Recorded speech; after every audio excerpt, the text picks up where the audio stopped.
Today I made $23,000 using order flow, and I want to explain how I did it. This profit is trading the S&P 500 future contracts, and my risk was around $3,000 for about a 7-to-1 risk to reward ratio. Now, first thing, overnight, the market was finding support at this level of demand, and we got to bounce off of it. Now, in the first 10 minutes, the market looks like this with a low of day at 60.18.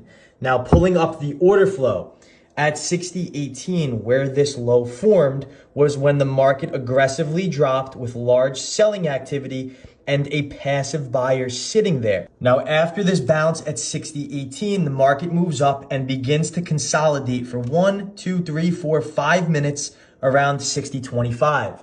Now, what's very important here is realizing the activity that we're seeing at the low of day. We are seeing similar activity at 60.25. We're seeing the market try to move down with aggressive selling, but we are not finding any follow through on 1, 2, and 3 different attempts around this range. Where there's aggressive selling volume, yet the market holds up and even rallies after the fact, could be seen as a passive buyer present in the market. Now, with this in mind, my whole plan and my whole thesis was I was watching after the market rallied for a pullback into this level at 60.24, that if we could pull back into this, bounces off it, I would look to get long, targeting the next level of resistance. Now, after the market moves up, we get the pullback perfectly into this range at 60.24, 60.25, and I find good enough confirmation to get long there on that pullback down. Now, what it looks like on the order flow, the same thing. If the market has a lot of selling volume, yet it's holding, it could be viewed as a passive buyer.